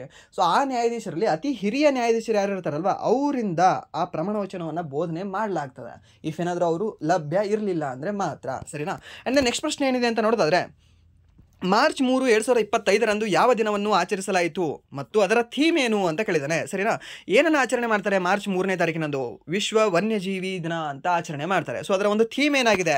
ವನ್ಯಜೀವಿ ಸಂರಕ್ಷಣಾ, ಹಣಕಾಸು, ಜನರ ಮತ್ತು ಗ್ರಹದಲ್ಲಿ ಹೂಡಿಕೆ ಅಂತ ಅನ್ನೋದಾಗಿದೆ. ಸರಿನಾ, ಏನಾಗಿದೆ? ವನ್ಯಜೀವಿ ಸಂರಕ್ಷಣಾ, ಹಣಕಾಸು ಮತ್ತು ಜನರು ಮತ್ತು ಗ್ರಹದಲ್ಲಿ ಹೂಡಿಕೆ ಅನ್ನೋದು ಅದರ ಒಂದು ಥೀಮ್ ಆಗಿದೆ. ಸೊ ಇದು ಇಂಗ್ಲೀಷಲ್ಲಿ ನೀಟಾಗಿರುತ್ತೆ, ಬಟ್ ಕನ್ನಡದಲ್ಲಿ ಸ್ವಲ್ಪ ಅದು ಟ್ರಾನ್ಸ್ಲೇಟ್ ಆಗಿ ಹೀಗೆ ಆಗಿದೆ. ಆ್ಯಂಡ್ ದೆನ್ ಇನ್ನೊಂದು, ಈ 3ನೇ ತಾರೀಕಿನಂದು ವಿಶ್ವ ಶ್ರವಣ ದಿನವನ್ನು ಕೂಡ ಆಚರಣೆ ಮಾಡಲಾಗ್ತದೆ. ಸರಿನಾ, ಅದರ ಒಂದು ಥೀಮ್ ಏನಾಗಿದೆ ಅಂದರೆ ಎಲ್ಲರಿಗೂ ಕಿವಿ ಮತ್ತು ಶ್ರವಣ ಆರೈಕೆ ಎಂಬುದಾಗಿತ್ತು. ಶ್ರವಣ ಮೀನ್ಸ್ ಹುಡುಗನ ಹೆಸರಲ್ಲ, ಶ್ರವಣ ರಾಕ್ಷಸನ ಹೆಸರು ಕೂಡ ಅಲ್ಲ. ಸೊ ಇದು ಕಿವಿ ಅಂದಾಗೆ. ಸರಿನಾ, ಇದು ಕೂಡ ಗೊತ್ತಿರಲಿ ನಿಮಗೆ ಗೊತ್ತಿರುತ್ತೆ, ಸುಮ್ಮನೆ ಹೇಳಿದೆ ಅಷ್ಟೇ. ಮತ್ತು ಈ ವಿಶ್ವ ವನ್ಯಜೀವಿ ದಿನವನ್ನು ಪ್ರತಿ ವರ್ಷ ಮಾರ್ಚ್ 3ರಂದು ಆಚರಿಸಲಾಗುತ್ತದೆ. 1973ರಲ್ಲಿ ಈ ದಿನದಂದು ಅಳಿವಿನಂಚಿನಲ್ಲಿರುವ ಪ್ರಭೇದಗಳ ವನ್ಯಜೀವಿ ಮತ್ತು ಸಸ್ಯಗಳಲ್ಲಿ ಅಂತಾರಾಷ್ಟ್ರೀಯ ವ್ಯಾಪಾರ ಸಂರಕ್ಷಣೆಯ ಸಮಾವೇಶ ಸಿಟೀಸ್ಗೆ ಸಹಿ ಹಾಕಲಾಯಿತು. ಆದ್ದರಿಂದ ಈ ದಿನವನ್ನು ಆಯ್ಕೆ ಮಾಡಲಾಗಿದೆ. ಯಾಕೆ ಆಯ್ಕೆ ಮಾಡಿದ್ದಾರೆ ಅಂತ ಕೇಳಿದ್ರೆ ಇದಿಷ್ಟವು ಕೂಡ ನಿಮಗೆ ಸ್ವಲ್ಪ ಕತೆ ಗೊತ್ತಿರಬೇಕು. ಮತ್ತೆ ಮುಂದಿನ ಪ್ರಶ್ನೆ ಏನಿದೆ ಅಂತ ನೋಡೋದಾದ್ರೆ, 2025ರ ವಿಶ್ವ ಸುಸ್ಥಿರ ಅಭಿವೃದ್ಧಿ ಶೃಂಗಸಭೆಯನ್ನು ಯಾರು ಆಯೋಜಿಸಿದ್ದರು ಅಂತ ಕೇಳಿದರೆ, ಯಾರು ಆಯೋಜನೆ ಮಾಡಿದರು? ತೇರಿ ಅವರು ಆಯೋಜನೆ ಮಾಡಿದರು. ಯಾವುದು? ತೇರಿ ಮೇರಿ ಅಲ್ಲ. ಸೊ ಇಲ್ಲಿ ತೇರಿ ಅಂತಂದ್ರೆ ಫುಲ್ ಫಾರ್ಮ್ ಕೇಳ್ತಾನೆ, the energy of resource institute ಅಂತ ಹೇಳಬೇಕಾಗುತ್ತೆ. ಸರಿನಾ, the energy of resource institute ಅವರು ಈ ಒಂದು ಶೃಂಗಸಭೆಯನ್ನು, ಯಾವುದು ವಿಶ್ವ ಸುಸ್ಥಿರ ಶೃಂಗಸಭೆಯನ್ನು ಆಯೋಜನೆ ಮಾಡಿದರು. ಎಲ್ಲಿ ಇದನ್ನು ಆಯೋಜನೆ ಮಾಡಿದರು? ನವದೆಹಲಿಯಲ್ಲಿ. ಈ ಕ್ವಶನ್ ರಿಪೀಟೆಡ್ ಕ್ವಶನ್ ನೋಡಿದ್ದು. ಸರಿನಾ, ಈ ಒಂದು ಸುಸ್ಥಿರ ಅಭಿವೃದ್ಧಿ ಶೃಂಗಸಭೆ ನಮ್ಮ ಭಾರತ ಆಯೋಜನೆ ಮಾಡಿತ್ತು. ಎಲ್ಲಿ ಆಯೋಜನೆ ಮಾಡಿತ್ತು ಅಂತ ಕೇಳಿದಾನೆ. ಹಾಗೆ ಯಾವ ದೇಶ ಆಯೋಜನೆ ಮಾಡಿತ್ತು ಅಂತ ಕೇಳಿದ್ರೆ ಅವಾಗ ನಾವು ಭಾರತ ಹೇಳಬೇಕಾಗುತ್ತೆ. ಭಾರತದಲ್ಲಿ ಯಾವುದು ಅಂತ ಕೇಳಿದ್ರೆ ನವದೆಹಲಿ ಅಂತ ಹೇಳಬೇಕಾಗುತ್ತೆ. ಯಾವ ತಿಂಗಳಲ್ಲಿ ನಡೆದಿದೆ ಅಂತ ಕೇಳಿದ್ರೆ ಮಾರ್ಚ್ 5 ಮತ್ತು 7ನೇ ತಾರೀಕಿನಂದು, ಮಾರ್ಚ್ 5ರಿಂದ 7ನೇ ತಾರೀಕಿನವರೆಗೂ ನಡೆದಿದೆ ಅಂತ ಹೇಳಬೇಕಾಗುತ್ತೆ. ನೆನ್ಪಿಟ್ಕೊಳ್ಳಿ, ಈ ಕ್ವಶನ್ ಏನಿದೆ ಅಲ್ವಾ ಇಂಪಾರ್ಟೆಂಟ್ ಇದೆ. ಯಾಕಂದರೆ ಇದನ್ನು 1-2-3 ಟೈಮ್ಸ್ ಕೇಳಿದ್ದಾನೆ ಈಗ ಆಲ್ರೆಡಿ. ಮಾರ್ಚಿಂದ ಏನು ಎಕ್ಸಾಮ್ ಆಗಿದೆ ಅಲ್ವಾ, ಸೊ 2-3 ಟೈಮ್ಸ್ ಇದನ್ನು ಕೇಳಿದ್ದಾನೆ. ಸೊ ಅದಕ್ಕೆ ಇಂಪಾರ್ಟೆಂಟ್ ಆಗುತ್ತೆ. ನೆಕ್ಸ್ಟ್ ನೀವು SSC ಯಾರು ಎಕ್ಸಾಮ್ ಬರೀತೀರಾ ಮತ್ತು ಡಿ ಗ್ರೂಪ್ ಯಾರು ಎಕ್ಸಾಮ್ ಬರೀತೀರಲ್ವಾ, ಈ ಕ್ವಶನ್ ಇಂಪಾರ್ಟೆಂಟ್ ಇದೆ ನೋಡಿ. ಮತ್ತು ಹಾಗೆ ಥಿಯರಿಯ ಫುಲ್ ಫಾರ್ಮ್ ಕೂಡ ನೆನ್ಪಿಟ್ಕೊಳ್ಳಿ, ಏನು? The energy and resource institute ಅಂತ. ಅಂದರೆ ನೆಕ್ಸ್ಟ್ ಪ್ರಶ್ನೆ ಏನಿದೆ ಅಂದರೆ, ಕಾಕತೀಯ ರಾಜವಂಶದ ಪತನದ ನಂತರ ಯಾವ ಸುಲ್ತಾನ ದೊರೆ ಹರಿಹರ ಮತ್ತು ಬುಕ್ಕನನ್ನು ವಶಪಡಿಸಿಕೊಂಡನು ಅಂತ. ನೀವು ಕರ್ನಾಟಕ ಹಿಸ್ಟ್ರಿ ಹೋದಾಗ ನೀವು ಬೇರೆ ಕೂಡ ತೊಗೊಂಡು ಬಂದಿರ್ತೀರಾ. ಏನು ಗೊತ್ತಾ? ಈ ಹಕ್ಕ ಮತ್ತು ಬುಕ್ಕ ಹೊಯ್ಸಳ ಆಸ್ಥಾನದಲ್ಲಿದ್ದರು. ಸರಿನಾ, ಹೊಯ್ಸಳ ಆಸ್ಥಾನದಲ್ಲಿದ್ದರು ಅಂತ ಕೆಲವೊಂದು ಬುಕ್ಗಳಿದ್ರೆ ರೆಫರ್ ಮಾಡುತ್ತೆ. ಕೆಲವೊಂದು ಬುಕ್ಗಳು ಹೇಗೆ ಅಂತಂದರೆ ಇವರು ಕಾಕತೀಯ ರಾಜವಂಶದಲ್ಲಿ ಇವರಿದ್ದರು ಅಂತ ಹೇಳುತ್ತೆ. ಕೆಲವೊಂದು ಮತ್ತೆ ಬೇರೆ ಎಲ್ಲಿಂದ ಅವ್ರು ಬಂದರು ಅಂತ ಹೇಳುತ್ತೆ. ಸರಿನಾ, ಸೊ ಅದೆಲ್ಲವೂ ಕೂಡ ನಾವು ಬಿಟ್ಕೊಂಡು ಈ ಸೆಂಟ್ರಲ್ ಗೌರ್ಮೆಂಟ್ ರಿಲೇಟೆಡ್ ನಾವು ಹೋದಾಗ ಏನಾಗುತ್ತೆ ಗೊತ್ತಾ? ಈ 1323ರಲ್ಲಿ ಜಸ್ಟ್ ಒಂದು ಸಿಂಪಲ್ ಕತೆ ಹೇಳ್ತೀನಿ, ಇದನ್ನು ನೆನ್ಪಿಟ್ಕೊಳ್ಳಿ. ಈ 1323ರಲ್ಲಿ ಒಬ್ಬ ಹುಚ್ಚ ದೊರೆ ಯಾರಂತ ನಾವು ಹೇಳ್ತೀವಿ, ಈ ಮೊಹಮ್ಮದ್ ಬಿನ್ ತುಘಲಕ್. ಆತ ಏನು ಮಾಡ್ತಾನೆ, ಸುಮ್ಮನೆ ಕೂಡಲ್ಲ ಆತ. ಇಲ್ಲಿ ದೆಹಲಿ ಇರುತ್ತೆ, ದೆಹಲಿಯಲ್ಲಿ ಇರ್ತಾನೆ. ಸೊ ಇಲ್ಲಿ ದೇವಗಿರಿ ಅಂತ ಇರುತ್ತೆ. ಸರಿನಾ, ಮಹಾರಾಷ್ಟ್ರದಲ್ಲಿ ದೇವಗಿರಿ ಅಂತ ಒಂದು ಸಿಟಿ ಕಂಡು ಬರುತ್ತೆ, ಅಲ್ಲಿ ಇರುತ್ತೆ. ಆತ ಏನು ಮಾಡ್ತಾನೆ, ದೇವಗಿರಿಯ ಈ ಕಾಕತೀಯರ ಮೇಲೆ ದಾಳಿ ಮಾಡಬೇಕು, ಅಲ್ಲಿ ನಾನು ರಾಜಧಾನಿಯನ್ನು ಬದಲಾವಣೆ ಮಾಡ್ಕೊಳ್ಬೇಕಂತ ಆತ ಏನು ಮಾಡ್ತಾನೆ, ಇಲ್ಲಿ ದಾಳಿ ಮಾಡ್ತಾನೆ. ಸರಿನಾ, ಎಲ್ಲಿ? ದೆಹಲಿಯಿಂದ ದೇವಗಿರಿಗೆ ದಾಳಿ ಮಾಡ್ತಾನೆ. ದೇವಗಿರಿಗೆ ದಾಳಿ ಮಾಡಿ ಕಾಕತೀಯರನ್ನು ಸೋಲಿಸಿ ಈ ದೇವಗಿರಿಯ ಹೆಸರು ಬದಲಾವಣೆ ಮಾಡಿ ದೌಲತಾಬಾದ್ ಅಂತ ಇಟ್ಬಿಡ್ತಾನೆ. ದೌಲತಾಬಾದ್ ಅಂತ ಹೆಸರು ಮಾಡ್ತಾನೆ. ಸರಿನಾ, ಬಟ್ ಇವಾಗ ಅದು ಮತ್ತೆ ದೇವಗಿರಿನೇ ಇದೆ. ಅಲ್ಲಿ ದೌಲತಾಬಾದ್ ಅಂತ ಮಾಡ್ತಾನೆ. ಹಾಗೆ ಇಲ್ಲಿರ್ತಕ್ಕಂತಹ 2 ಸೇನಾಧಿಪತಿಗಳನ್ನು ಕರ್ಕೊಂಡು ಹೋಗ್ತಾನೆ, ಅವರನ್ನು ಬಂಧಿಸಿ ಕರ್ಕೊಂಡು ಹೋಗ್ತಾನೆ. ಆ 2 ಸೇನಾಧಿಪತಿಗಳು ಯಾರು ಅಂದರೆ, ಒಂದು ಹರಿಹರ ಮತ್ತು ಬುಕ್ಕ ಅನ್ನೋರು. ಸರಿನಾ, ಹರಿಹರ ಅನ್ನೋ ಬುಕ್ಕ ಅವರನ್ನು ಯಾವೊಂದು ವರ್ಷ ಅಂದರೆ 1323ರಲ್ಲಿ ನೆನ್ಪಿಟ್ಕೊಳ್ಳಿ, ಇಯರ್ ನೆನ್ಪಿಟ್ಕೊಳ್ಳಿ, ಕೇಳಿದ್ದಾನೆ ಅದಕ್ಕೆ ಹೇಳ್ತಾ ಇದ್ದೇನೆ. ಸರಿನಾ, 1323ರಲ್ಲಿ ಕರ್ಕೊಂಡು ಹೋಗ್ತಾನೆ. ಯಾರು? ಮೊಹಮ್ಮದ್ ಬಿನ್ ತುಘಲಕ್ ಅನ್ನೋ ವ್ಯಕ್ತಿ. ಸೊ ಹೋದ್ಮೇಲೆ ಮುಂದೆ ಅವರನ್ನು ಮತಾಂತರ ಮಾಡ್ತಾನೆ. ಹಿಂದೂ ಇರ್ತಾರೆ ಅಲ್ವಾ ಅವರು. ಸೊ ಹಿಂದೂ ಇರೋರನ್ನು ಮುಸ್ಲಿಮ್ರನ್ನಾಗಿ ಮತಾಂತರ ಮಾಡಿ ಅವನ ಸೇನೆಯ ಸೇನಾಧಿಪತಿಗಳನ್ನಾಗಿ ಮಾಡ್ಕೊಳ್ತಾನೆ. ಯಾರನ್ನ? ಹರಿಹರ ಮತ್ತು ಬುಕ್ಕರನ್ನು. ಸೊ ಮುಂದೆ ಏನಾಗುತ್ತೆ, 1336ರ ಸಮಯದಲ್ಲಿ ಇಲ್ಲಿ ದೆಹಲಿ ಇರುತ್ತೆ, ಇಲ್ಲಿ ದೌಲತಾಬಾದ್ ಇರುತ್ತೆ, ಸರಿನಾ. ಈ ದೌಲತಾಬಾದಲ್ಲಿ ಒಂದು ದಂಗೆ ಹೇಳುತ್ತೆ. ನಿಮ್ಗೆ ಇನ್ನೊಂದು ಗೊತ್ತಿರಲಿ, ಇಡೀ ಈ ಮಧ್ಯಕಾಲೀನ ಭಾರತದಲ್ಲಿ ಅತಿ ಹೆಚ್ಚು ದಂಗೆಗಳು ಯಾವ ಒಂದು ರಾಜನ ವಿರುದ್ಧ ಆಗಿದಾವೆ ಅಂತ ಕೇಳಿದ್ರೆ ಇದೇ ಒಂದು ಮೊಹಮ್ಮದ್ ಬಿನ್ ತುಘಲಕ್ನ ವಿರುದ್ಧನೇ ಆಗಿದಾವೆ. ಆತ ಒಂದು ಮಾತು ಕೂಡ ಹೇಳ್ತಾನೆ, ಏನು ಇವ್ರು ಸುಮ್ಮನೆ ಕೂಡ್ತಿಲ್ಲಲ್ಲ, ಎಲ್ಲರೂ ಕೂಡ ನನ್ನ ಸಮಯದಲ್ಲೇ ದಂಗೆ ಹೇಳ್ತಿದ್ದಾರೆ ಅಂತ, ಸರಿನಾ. ಇದು ಹೇಳಿದವರು ಯಾರು ಅಂದರೆ ಮೊಹಮ್ಮದ್ ಬಿನ್ ತುಘಲಕ್. ಆತ ಏನು ಮಾಡ್ತಾನೆ, ಇಲ್ಲಿ ಗೊತ್ತಿರೋದೇ ಆದರೂ ಇವಾಗ ಯಾವುದಾದ್ರೂ ಒಂದು ಪ್ಲೇಸ್ಗೆ ನಾನು ಹೋಗಬೇಕು ಮಾಡಬೇಕು ಇತ್ತಂದ್ರೆ ನನ್ನ ಬದಲಾಗಿ ನಾನು ಯಾರನ್ನ ಕಳಿಸ್ತೀನಿ, ಅಲ್ಲಿ ಯಾರಾದ್ರೂ ಮಾಹಿತಿ ಇದೆ ಅಲ್ವಾ ಅವ್ರಿಗೆ ಕಳಿಸ್ತೀನಿ ಅಲ್ವಾ. ಸೊ ಆ ರೀತಿ ಈತ ಏನು ಮಾಡ್ತಾನೆ, ಹರಿಹರ ಮತ್ತು ಬುಕ್ಕರನ್ನು ಈ ಒಂದು ದಂಗೆಯನ್ನು ಅಡಗಿಸಲಿಕ್ಕೆ ಕಳಿಸ್ತಾನೆ. ಯಾರು, ಈ ಮೊಹಮ್ಮದ್ ಬಿನ್ ತುಘಲಕ್, ಸರಿನಾ. ಯಾವೊಂದು ವರ್ಷದಲ್ಲಿ 1336 ವರ್ಷದಲ್ಲಿ. ಸೊ ಅವರಿಬ್ರು ಕೂಡ ಮುಸ್ಲಿಂ ಆಗಿರ್ತಾರೆ. ಯಾರು, ಹರಿಹರ ಮತ್ತು ಬುಕ್ಕನವರು, ಸರಿನಾ, ಮತಾಂತರ ಆಗಿರ್ತಾರೆ. ಸೊ ಅವ್ರು ಇಲ್ಲಿ ಬಂದು ಇದನ್ನ ದಂಗೆಯನ್ನು ಅಡಗಿಸ್ತಾರೆ. ದಂಗೆ ಅಡಗಿಸಿದಾಗ ಅವರ ಗುರು ವಿದ್ಯಾರಣ್ಯರು ಏನಿದಾರಲ್ವಾ ಅವ್ರು ಸಿಗ್ತಾರೆ. ಸೊ ಇದನ್ನ ವಿದ್ಯಾರಣ್ಯರು ಅನ್ನೋದಕ್ಕಿಂತ ವಿಜಯಸಾಗರ ಅಂತ ಮೆನ್ಷನ್ ಇರ್ತದೆ ನಿಮಗೆ, ವಿಜಯಸಾಗರ ಅಂತ. ಈ ಹರಿಹರ ಮತ್ತು ಬುಕ್ಕರ ಗುರು ಯಾರು ಅಂತ ಕೇಳ್ತಾನೆ, ವಿಜಯಸಾಗರ ಅಂತ, ಸರಿನಾ. ಸರ್ ಇಲ್ಲ ಸರ್ ವಿದ್ಯಾರಣ್ಯ, ಹೌದು ನಿಮಗೆ ಆ ರೀತಿ ಆಪ್ಷನ್ ಕೊಟ್ಟರೆ ಓಕೆ ಅದನ್ನು ಹಾಕಿ, ಬಟ್ ಇಲ್ಲಿ ವಿಜಯಸಾಗರ ಅನ್ನೋದು ಸ್ವಲ್ಪ ಮೆನ್ಷನ್ ತಗೊಳ್ಳಿ. ಇಲ್ಲಿ ಆ ವಿಜಯಸಾಗರ ಹೇಳ್ತಾರೆ, ಏನು ಇಬ್ರು ಹುಚ್ಚಿದ್ರೇನಾ, ಹಿಂದೂ ಆಗಿ ಹುಟ್ಟಿದ್ದೀರಾ, ಹಿಂದೂ ಧರ್ಮನೇ ಶ್ರೇಷ್ಠ ಇದೆ, ನೀವೇ ಹಾಕಿದ್ರೇನೋ ಮತ್ತೊಂದು ಧರ್ಮಕ್ಕೆ ಕನ್ವರ್ಟ್ ಆಗಿದ್ದೀರಾ, ಹಾಗೆ ಹೀಗೆ ಅಂತ ಅವ್ರು ಬೈದು ಮತ್ತೆ ಏನು ಮಾಡ್ತಾರೆ, ಇವರಿಗೆ ಪುನಃ ಶುದ್ಧಿ ಮಾಡಿ ಹಿಂದೂ ಧರ್ಮಕ್ಕೆ ಕರೆಸ್ತಾರೆ, ಸರಿನಾ. ಹಿಂದೂ ಧರ್ಮಕ್ಕೆ ಬಂದವರು ಇವರು ರಿಟರ್ನ್ ಹೋಗ್ತಾರಾ, ಅಲ್ಲಿ ಹೋಗೋದಿಲ್ಲ, ಸರಿನಾ. ಹೋಗದೆ ಇವರು ಹಂಪಿಗೆ ನಮ್ಮ ಕರ್ನಾಟಕಕ್ಕೆ ಬಂದು ವಿಜಯನಗರ ಸಾಮ್ರಾಜ್ಯವನ್ನು ಸ್ಥಾಪನೆ ಮಾಡ್ತಾರೆ, ಸರಿನಾ. ವಿಜಯನಗರ ಸಾಮ್ರಾಜ್ಯವನ್ನು ಸ್ಥಾಪನೆ ಮಾಡ್ತಾರೆ. ಆ ಒಂದು ಸಾಮ್ರಾಜ್ಯದ ಹೆಸರು ಏನಂತ ಇಡ್ತಾರೆ ಅಂದರೆ ಸಂಗಮ ವಂಶ ಅಂತ ಇಡ್ತಾರೆ. ಸಂಗಮ ವಂಶ. ಸಂಗಮ ವಂಶ ಯಾಕೆ, ಅವ್ರ ತಂದೆ ಹೆಸರು, ಇವರಿಬ್ಬರ ತಂದೆ ಹೆಸರು ಯಾವುದು ಅಂತಂದರೆ ಸಂಗಮ ಅಂತ ಇರುತ್ತೆ, ಸರಿನಾ. ಸೊ ಸಂಗಮ ವಂಶ ಅಂತ ಸ್ಥಾಪನೆ ಮಾಡ್ತಾರೆ. ಸೊ ಇದನ್ನು ಕೂಡ ವಿದ್ರೋಹನೆಯಲ್ಲಿ, ಸರಿನಾ, ವಿದ್ರೋಹನೆ ಆಗುತ್ತೆ. ಇನ್ನೊಂದು, ಕೆಟ್ಟ ಮೇಲೂ ಕೂಡ ಬುದ್ಧಿ ಬರಲ್ಲ ಅನ್ನೋ ರೀತಿ ಒಬ್ಬ ವ್ಯಕ್ತಿ ಯಾರು ಅಂತಂದರೆ ಈ ಮೊಹಮ್ಮದ್ ಬಿನ್ ತುಘಲಕ್ ಅಂತ ಹೇಳ್ಬೋದು. ಸೊ ಆಲ್ರೆಡಿ ಒಂದ್ಸರಿ ಇಲ್ಲಿಂದು ದಂಗೆಯನ್ನು ಅಡಗಿಸಲಿಕ್ಕೆ ಅಂತ ಇಬ್ಬರನ್ನ ಕಳಿಸ್ದ. ಸೊ ಅವ್ರು ನೋಡಿದ್ರೆ ಇವನ ವಿರುದ್ಧನೇ ತಿರುಗಿ ಬಿದ್ದು ಒಂದು ಸಾಮ್ರಾಜ್ಯನೇ ಕಟ್ಬಿಟ್ರಿ ಇಲ್ಲಿ, ಸರಿನಾ. ಮತ್ತೆ ಇಲ್ಲೊಂದು ದಂಗೆ ಹೇಳುತ್ತೆ. ಈ ಭಾಗದಲ್ಲಿ ದಂಗೆ ಎದ್ದಾಗ ಇನ್ನೂ ಆತನ ಹತ್ರ ಇರ್ತಕ್ಕಂಥ ಮತ್ತೊಬ್ಬ ವ್ಯಕ್ತಿಯನ್ನು ಕಳಿಸ್ತಾನೆ ಆತ. ಯಾರು, ಮೊಹಮ್ಮದ್ ಬಿನ್ ತುಘಲಕ್. ಮತ್ತೊಂದು ದಂಗೆ ಎದ್ದಿದಪ್ಪ 1347ರಲ್ಲಿ ಮತ್ತೊಂದು ದಂಗೆ ಎದ್ದಿದೆ, ನೀನು ಹೋಗಾದರೂ ಅದನ್ನು ಶಮನ ಮಾಡಬಾರೋ ಗುರು ಅಂತ ಕಳಿಸ್ತಾನೆ, ಸರಿನಾ. ಯಾರನ್ನು ಕಳಿಸ್ತಾನೆ ಹೇಳ್ಬೋದಾ, ಅಲ್ಲಾವುದ್ದೀನ್ ಬಹಮನ್ ಶಾ ಅನ್ನೋನನ್ನ, ಸರಿನಾ. ಅಲ್ಲಾವುದ್ದೀನ್ ಅನ್ನೋ ವ್ಯಕ್ತಿನ ಕಳಿಸ್ತಾನೆ. ಸೊ ಎಲ್ಲಿ ಕಳಿಸ್ತಾನೆ, ಈ ಒಂದು ಬೀದರ್ನ ಪ್ರದೇಶ ಏನಿದೆ ಅಲ್ವಾ, ಈ ಒಂದು ಪ್ರದೇಶಕ್ಕೆ ಕಳಿಸ್ತಾನೆ ಆತನ. ಕಳಿಸಿದ ಮೇಲೆ ಆತನು ಕೂಡ ದಂಗೆಯನ್ನು ಶಮನ ಮಾಡ್ತಾನೆ. ಶಮನ ಮಾಡಿ ತಾನೂ ಕೂಡ ಒಂದು ಬಹಮನಿ ಸಾಮ್ರಾಜ್ಯವನ್ನೇ ಸೃಷ್ಟಿ ಮಾಡ್ತಾನೆ ಆತನೂ ಕೂಡ, ಸರಿನಾ. ಸೊ ಎರಡು ಸರಿ ಇದ್ರೇನೋ ಮೋಸ ಹೋದವನು ಯಾರು ಅಂತಂದರೆ ಮೊಹಮ್ಮದ್ ಬಿನ್ ತುಘಲಕ್. ಮೀನ್ಸ್ ಅವನು ಒಳ್ಳೆಯವನಂತ ನಾನು ಹೇಳ್ತಾ ಇಲ್ಲ, ಬಟ್ ಏನು ಅಂತಂದರೆ ಆತ ಮಾಡಿರ್ತಕ್ಕಂಥ ತಪ್ಪುಗಳನ್ನು ಆತ ತಿದ್ದುಕೊಳ್ಳಿಲ್ಲ, ಸರಿನಾ. ಅದಕ್ಕೆ ನಾವು ಏನಂತ ಹೇಳ್ತೀವಿ, ಅವನ್ನ ಹೇಳ್ಬೋದಾ, ಹುಚ್ಚುದೊರೆ ಅಂತ ಕರಿತೀವಿ, ನೆನ್ಪಿಟ್ಕೊಳ್ಳಿ, ಕೇಳ್ಬೋದು. ಸೊ ಇಲ್ಲಿ ಯಾರು ಅವರನ್ನು ವಶ್ಯಪಡಿಸ್ಕೊಂಡ್ರು ಅಂತ ಕೇಳಿದ್ರೆ ಮೊಹಮ್ಮದ್ ಬಿನ್ ತುಘಲಕ್. ವಿಜಯನಗರ ಸಾಮ್ರಾಜ್ಯ ಯಾವ ಒಂದು ಸುಲ್ತಾನೇಟ್ ಸಮಯದಲ್ಲಿ ಆರಂಭವಾಯಿತು, ಇದೇ ಮೊಹಮ್ಮದ್ ಬಿನ್ ತುಘಲಕ್, ನೆನ್ಪಿಟ್ಕೊಳ್ಳಿ, ಸರಿನಾ. ಗುಲಾಮಿ ವಂಶ ಅಂತ ನಾವು ಹೇಳ್ತೀವಿ, ನೆನ್ಪಿಟ್ಕೊಳ್ಳಿ, ಕೇಳಬಹುದು, ಕೇಳ್ತಾನೆ. ಬಟ್ ನಿಮಗೆ ಈ ವಿದ್ಯಾರಣ್ಯ ಮತ್ತು ವಿಜಯಸಾಗರ ಅನ್ನೋದ್ರ ಮಧ್ಯೆ ನಿಮಗೆ ಸ್ವಲ್ಪ ಕನ್ಫ್ಯೂಷನ್ ಇರುತ್ತೆ. ನಾವು ವಿಜಯನಗರ ಸಾಮ್ರಾಜ್ಯ ಅನ್ನೋದಕ್ಕೆ ಹಿಂದಿ ಬುಕ್ಸಲ್ಲಿ ಮತ್ತು ನಿಮಗೆ ಈ ಸೆಂಟ್ರಲ್ ಗೌರ್ಮೆಂಟ್ ಬೇರೆ ಬೇರೆ ಏನು ಸೋರ್ಸ್ ಇದಾವಲ್ವಾ, ಅಲ್ಲೆಲ್ಲವೂ ಕೂಡ ನಿಮ್ಗೆ ಸಿಗೋದು ಯಾಕೆ ಅಂತಂದರೆ ಅವರ ಗುರುವಿನ ಹೆಸರು ವಿಜಯಸಾಗರ. ಸೊ ಅದರ ಸಲುವಾಗಿ ವಿಜಯನಗರ ಅಂತ ಬಂತು ಅಂತ ಇದೆ, ಸರಿನಾ. ಬಟ್ ಅದು ಕತೆ ಏನಾದರೂ ಆಗಿರಲಿ, ನಮಗೊಂದು ಮಾರ್ಕ್ಸ್ ಬಂದರೆ ಸಾಕು, ನಾವು ಅಲ್ಲಿ ವಾದ ಮಾಡೋದು ಬೇಕಾಗಿಲ್ಲ ಅನಿಸುತ್ತೆ. ಆ್ಯಂಡ್ ದೆನ್ ನೆಕ್ಸ್ಟ್ ಪ್ರಶ್ನೆ ಏನಿದೆ ಅಂತಂದರೆ 2011ರ ಜನಗಣತಿಯ ಪ್ರಕಾರ ಯಾವ ರಾಜ್ಯವು ಅತಿ ಹೆಚ್ಚು ನಗರ ಜನಸಂಖ್ಯೆಯನ್ನು ಹೊಂದಿದೆ ಅಂತ ಕೇಳಿದರೆ ಶೇಕಡಾವಾರು ನಗರ ಜನಸಂಖ್ಯೆ ಅಂತ ಕೇಳಿದರೆ ಗೋವಾ ರಾಜ್ಯ, ಸರಿನಾ. ಎಷ್ಟು ಪ್ರತಿಶತ ಹೊಂದಿದೆ, 62% ಹೊಂದಿದೆ. ಹಾಗೆ ಎಷ್ಟು ಜನಸಂಖ್ಯೆ ಇದೆ ಅಲ್ಲಿ, 9,06,814 ಜನ ಹೊಂದಿದ್ದಾರೆ. ಸರ್ ಇದು ಮತ್ತೆ ಕಡಿಮೆ ಆಯ್ತಲ್ಲ, 9 ಲಕ್ಷ. ಯು ಪಿಯಲ್ಲಿ ನಮ್ಮ ಕರ್ನಾಟಕದಲ್ಲೇ ಎಷ್ಟೋ ಇದೆ, 6 ಕೋಟಿ 7 ಕೋಟಿ ಅಂತ ಇದೆ. ಬೆಂಗಳೂರಲ್ಲೇ ಇದೆ ಒಂದು 3 ಕೋಟಿ ಇವಾಗ ಪ್ರೆಸೆಂಟ್ಲಿ. ಸೊ ಅದೇ ಹೇಗಾಗುತ್ತೆ, ಶೇಕಡಾವಾರು 100ಕ್ಕೆ ಇಷ್ಟು ಅಂತ, ಪರ್ಸೆಂಟ್ 100ಕ್ಕೆ ಇಷ್ಟು ಅಂತ. ಸೊ 100ಕ್ಕೆ ಅತಿ ಹೆಚ್ಚು ಕಂಡುಬರ್ತಕ್ಕಂಥ ನಗರ ಜನಸಂಖ್ಯೆಯಲ್ಲಿ ಅಂದರೆ ಗೋವಾದಲ್ಲಿ, ನಾನು ನಿಮಗೆ ಯಾವುದು ಸೆನ್ಸಸ್ ಕ್ಲಾಸ್ ಮಾಡುವಾಗ ಇದನ್ನು ಸ್ವಲ್ಪ ಕ್ಲಾರಿಟಿ ಕೊಟ್ಟು ಹೇಳಿದ್ದೀನಿ ನಾನು ನಿಮಗೆ, ಸರಿನಾ. ಸೊ ಶೇಕಡಾವಾರು ಅಂತ ಕೇಳಿದಾಗ, ಶೇಕಡಾವಾರು ಅತಿ ಹೆಚ್ಚು ನಗರ ಜನಸಂಖ್ಯೆ ಅಂತ ಕೇಳಿದಾಗ ಗೋವಾ. ಅದಾದ ನಂತರ ಈ ಶೇಕಡಾವಾರು ಹಳ್ಳಿಯ ಜನಸಂಖ್ಯೆ ಅಂತ ಕೇಳಿದ್ರೆ ನಿಮಗೆ, ಸರಿನಾ. ಇವಾಗ ರೂರಲ್ ಅಂತ ಕೇಳಿದ್ರೆ ಅವಾಗಲೂ ಹೇಳಬೇಕಾಗುತ್ತೆ ಹಿಮಾಚಲ್ ಪ್ರದೇಶ ಅಂತ. ಸರ್ ಇಲ್ಲ ಸರ್ ಯು ಪಿ, ಓಕೆ ಅದು ಜನಸಂಖ್ಯೆಯಲ್ಲಿ, ನಾನು ಹೇಳ್ತಾ ಇರೋದು ಶೇಕಡಾವಾರು ಜನಸಂಖ್ಯೆಯಲ್ಲಿ, ಸರಿನಾ. ಜನಸಂಖ್ಯೆಯಲ್ಲೇ ಬೇರೆ, ಶೇಕಡಾವಾರು ಜನಸಂಖ್ಯೆಯಲ್ಲೇ ಬೇರೆ. ಸೊ ಇಲ್ಲಿ ಒಂದು ಚಾರ್ಟ್ ಹಾಕೊಂಡ್ಬಿಡಿ, ಸರಿನಾ. ಇಲ್ಲೇನಿದೆ ಶೇಕಡಾವಾರು ಮೀನ್ಸ್ ಪರ್ಸೆಂಟೇಜ್ ಜನಸಂಖ್ಯೆ, ಆ್ಯಂಡ್ ದೆನ್ ಜಸ್ಟ್ ಜನಸಂಖ್ಯೆ ಅಂತ, ಸರಿನಾ. ಈ ಥರ ಮಾರ್ಕ್ ಹಾಕೊಳ್ಳಿ. ಸೊ ಇಲ್ಲಿ ಹಾಕ್ಕೊಂಡು ಇಲ್ಲಿದ್ರೆ ಹೆಚ್ಚಿಗಿರೋರನ್ನ ಬರ್ಕೊಳ್ಳಿ ನೀವು. ಯಾರಿದ್ದಾರೆ, ಫಸ್ಟ್ ಹೆಚ್ಚಿಗೆ ಇಲ್ಲಿ ಗೋವಾ ಇದ್ದಾರೆ, ಆ್ಯಂಡ್ ದೆನ್ ಸೆಕೆಂಡ್ ಹೆಚ್ಚಿಗೆ ಯಾರಿದ್ದಾರೆ, ಇಲ್ಲಿ ಮಿಜೋರಾಮ್ ಇದ್ದಾರೆ, ಮಿಜೋರಾಮ್ನ ಬರ್ಕೊಳ್ಳಿ. ಇಲ್ಲಾಂದರೆ ಬಿಟ್ಬಿಡಿ. ಬಟ್ ಇಲ್ಲಿ ಕಡಿಮೆ ಯಾರಿದ್ದಾರೆ ಅದ್ರ ಕೆಳಗಡೆ ಲೈನಲ್ಲಿ ಬರ್ಕೊಂಬಿಡಿ, ಇಲ್ಲಿ ಹಿಮಾಚಲ್ ಪ್ರದೇಶ ಅಂತ. ಆ್ಯಂಡ್ ದೆನ್ ಜಸ್ಟ್ ಜನಸಂಖ್ಯೆಯಲ್ಲಿ ಈ ಒಂದು ಸಿಟಿಯಲ್ಲಿ ಯಾರಿದ್ದಾರೆ, ಮೀನ್ಸ್ ಇಲ್ಲಿ ಏನಂತ ಹೇಳ್ತೀವಿ, ಓಕೆ ಅರ್ಬನ್ ಅಲ್ವಾ? ಓಕೆ, ಅರ್ಬನ್, ಇದು ರೂರಲ್. ಸೊ ಇಲ್ಲಿ ಅರ್ಬನಲ್ಲಿ ಯಾರಿದ್ದಾರೆ ಅತಿ ಹೆಚ್ಚು? ಯು ಪಿ ಅಲ್ಲಿ ಕಂಡು ಬರ್ತಾರೆ ನಿಮಗೆ, ಸರಿನಾ? ಅತಿ ಹೆಚ್ಚು ನಿಮಗೆ, ಸಾರಿ ಯು ಪಿ ಅಲ್ಲ, ಮಹಾರಾಷ್ಟ್ರ. ಅತಿ ಹೆಚ್ಚು ನಿಮಗೆ ಪರ್ಸೆಂಟೇಜಲ್ಲಿ ಬಿಟ್ಟು ನಿಮಗೆ ಜನಸಂಖ್ಯೆಯಲ್ಲಿ ಕಂಡು ಬರ್ತದೆ ಅಂದರೆ ಮಹಾರಾಷ್ಟ್ರದಲ್ಲಿ.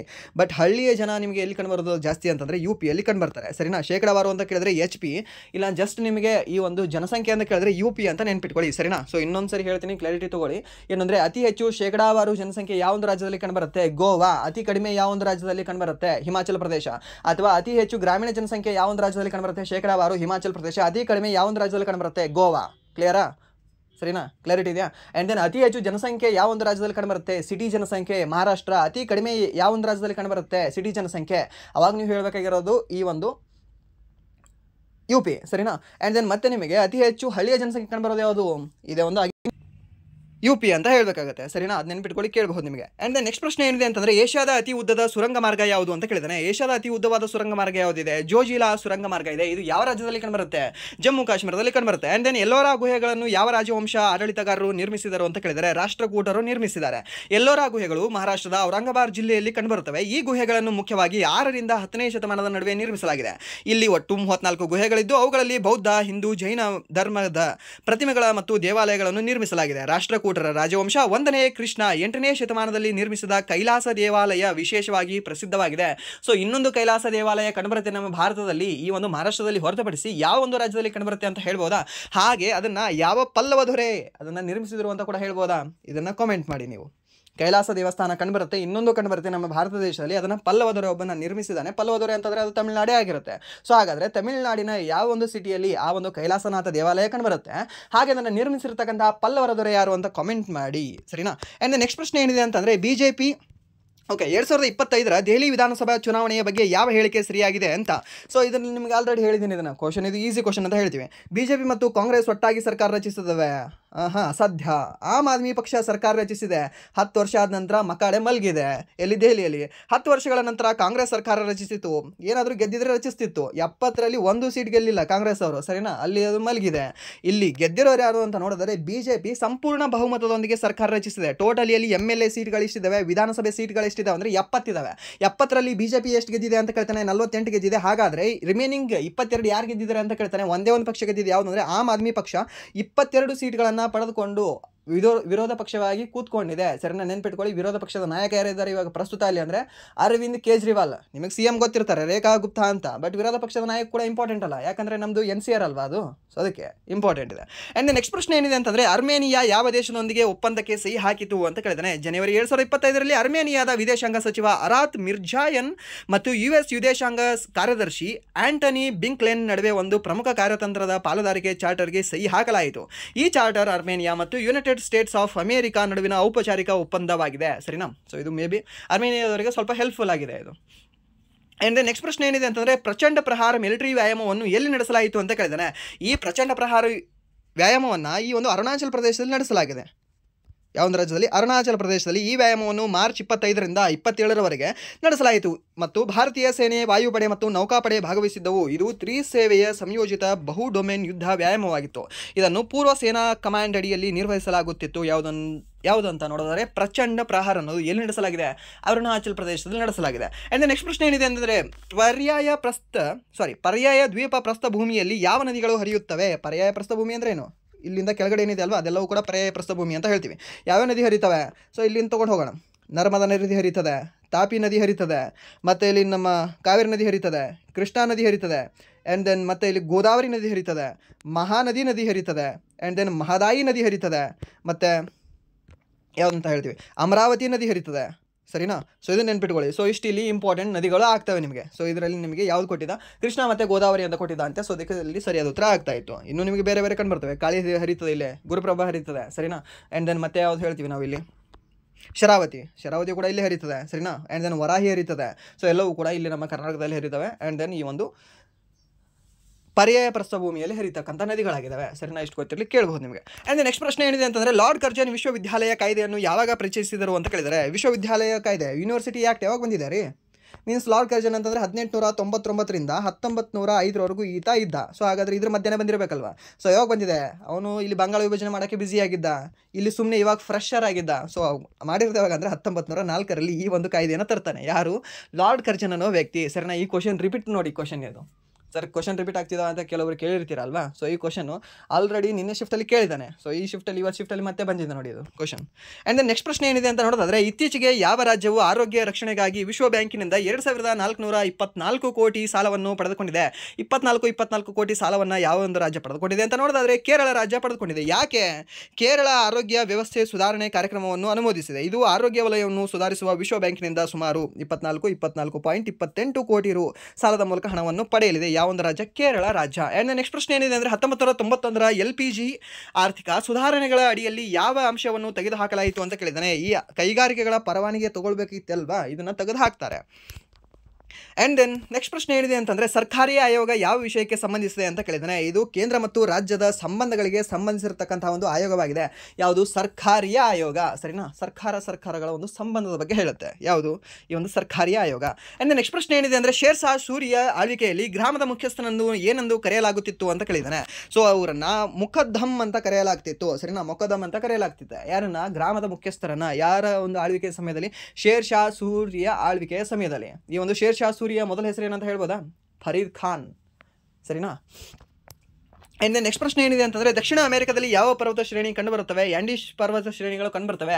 ನಮ್ಮ ಜಗತ್ತಿನಲ್ಲಿ ಕಂಡುಬರ್ತಕ್ಕಂಥ ಅತ್ಯಂತ ಉದ್ದವಾದ ಪರ್ವತ ಶ್ರೇಣಿ ಯಾವುದು ಅಂದರೆ ಇದೇ ಆ್ಯಂಡೀಸ್ ಪರ್ವತ ಶ್ರೇಣಿ. ಸರ್ ಹಿಮಾಲಯ ಅದು ಎತ್ತರದ ಸರ್. ಸರಿನಾ? ಅದು ಕೂಡ ನೆನ್ಪಿಟ್ಕೊಳ್ಳಿ. ಅತಿ ಎತ್ತರದು ಅಂತ ಕೇಳಿದ್ರೆ, ಅತಿ ಎತ್ತರದ ಪರ್ವತ ಶ್ರೇಣಿ ಅಂತ ಕೇಳಿದ್ರೆ ನಮ್ಮ ಹಿಮಾಲಯ. ಆ್ಯಂಡ್ ದೆನ್ ಅತಿ ಉದ್ದದ ಪರ್ವತ ಶ್ರೇಣಿ ಅಂತ ಕೇಳಿದ್ರೆ ದಕ್ಷಿಣ ಅಮೆರಿಕದಲ್ಲಿ ಕಂಡುಬರ್ತಕ್ಕಂಥ ಆ್ಯಂಡೀಸ್ ಪರ್ವತಗಳು ಅತಿ ಹೆಚ್ಚು ಯಾವ ಒಂದು ದೇಶದಲ್ಲಿ ಇದು ಹರಡಿಕೊಂಡಿದೆ ಅಂತ ಕೇಳಿದ್ರೆ ಅವಾಗ ನೀವು ಹೇಳಬೇಕಾಗುತ್ತೆ ಚಿಲಿ ದೇಶ ಅಂತ.